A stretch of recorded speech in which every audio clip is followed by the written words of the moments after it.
We're to the last day, and all the work has been stirring and working and relooking at things. Our agenda this morning is going to be quite similar from your sessions you've had with your facilitator. We're going to review the preliminary report from last week. Then we'll do a little review of the primer and practices guide about the attractive and unique places. Then we'll generate some strategies, we'll deliberate, and develop arguments for and against. We have 10 strategies, food secure, 8 for economy, 10 for ecosystem, energy, and waste, and we have yet to come up with attractive places. In the polling, we'll come up to 2 to 3 from each of those areas. Then we'll put them all on a slide, and you will select 2 to 4, which are the best of the best. Sometimes it can be disheartening if you're voting for something that everyone else isn't, but it's important to realize that this isn't just about you, this is about Edmonton and everyone's views. You know, it's pretty amazing if you stop and think. 1, that you're addressing food and agriculture, and 2, that you're engaging all of you. Well, I was really impressed that the city actually put the process in place. Everyone felt really positive that what we're doing is going to make real change and that we're going to really affect what's happening in the city. There's so much beyond food other than just sort of nourishing of your body and fuel for your body. I got a chance to meet some amazing people who all are very passionate, and our group got into discussions to the point where we couldn't keep to the schedule anymore.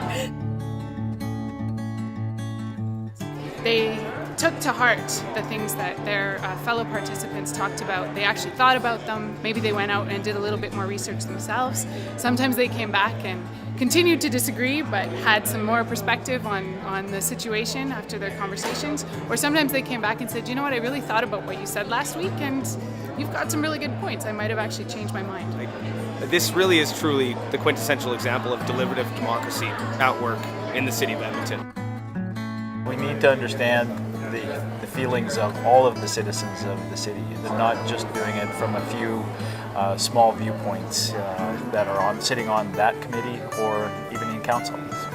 Well, the thing that's really beneficial about a process like this and that differentiates it from different forms of public engagement is that unlike a public meeting where somebody comes with a proposal where the citizens just kind of critique it, this is where the citizens come up with a proposal themselves. It's something that's very grassroots. It's very powerful because it empowers the citizens. There's a sense of optimism to it.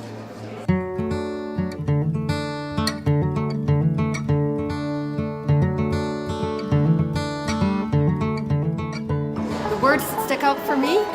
Fantastic to start off with. Inspiration.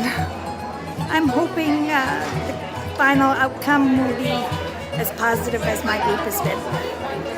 The growth that we've as individuals have actually experienced in this process. It has been very insanely enriching, and I really have enjoyed the process. It's been great. Enlightening.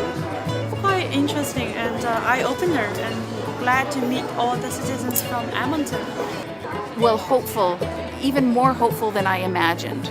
It's easy to sit back and be cynical of policy-making processes or political processes, and this really buoys my hope in the process and the hope of citizens as actively engaged in the civic process.